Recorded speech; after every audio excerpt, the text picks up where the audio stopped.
ఇండస్ట్రీలో ఒక్క హిట్తో హీరోలు, దర్శకులు, నిర్మాతల దశ తిరిగిపోతుంది. అదే ఒక్క ఫ్లాప్తో తలకిందులు అవుతుంది కూడా.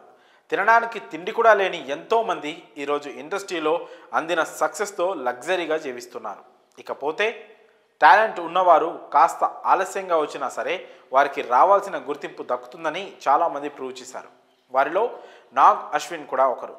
నాగ్ అశ్విన్ ఇండస్ట్రీకి ఎలాంటి హిట్స్ ఇచ్చారో తెలియదు కాదు. ఇక రీసెంట్గా కల్కితో 1000 కోట్ల డైరెక్టర్గా నిలిచారు.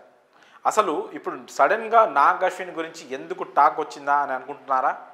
దాని వెనుక ఓ పెద్ద రీజనే ఉంది. అదేంటంటే ప్రస్తుతం గోవాలో international film festival of India event జరుగుతోంది. ఈ ఈవెంట్లో కల్కి సినిమా స్పెషల్ అట్రాక్షన్గా నిలిచింది. ఇలాంటి ఓ యూనిక్ కాన్సెప్ట్తో సినిమా తీయడంతో నాగ్ను ప్రతి ఒక్కరూ అభినందిస్తున్నారు.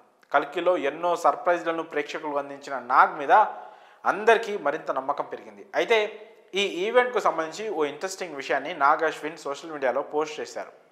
అది కూడా 20 ఏళ్ల క్రితం నాటి విషయం. అదేంటంటే 20 ఏళ్ల క్రితం నాగ్ అశ్విన్ అదే ఈవెంట్లో ఒక ఆర్గనైజర్గా వర్క్ చేశారట.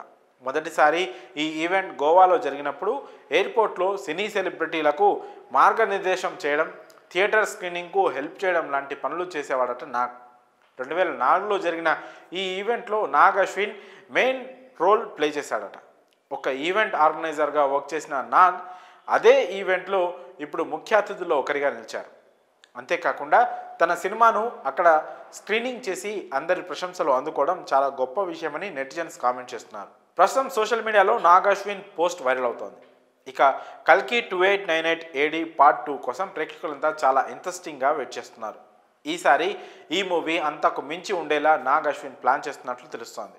ఇక ఒక్క మూవీ ప్రేక్షకులలో ఎంత మార్పుని తీసుకొచ్చిందో తెలియంది కాదు. ఇక పార్ట్ 2లో ఇప్పటికే 30% షూటింగ్ కంప్లీట్ అయిందట. ప్రభాస్ ప్రస్తుతం బిజీగా ఉన్నాడు కాబట్టి డార్లింగ్ షెడ్యూల్ని బట్టి షూటింగ్ కంప్లీట్ చేసి 2026లో సినిమా రిలీజ్ను ప్లాన్ చేస్తున్నారనే వార్తలు వినిపిస్తున్నాయి. త్వరలోనే ఈ మూవీకి సంబంధించిన అఫీషియల్ అప్డేట్ను అనౌన్స్ చేయనున్నారు. మరి ఈ విషయంలో మీ అభిప్రాయాన్ని కామెంట్స్ రూపంలో తెలియజేయండి.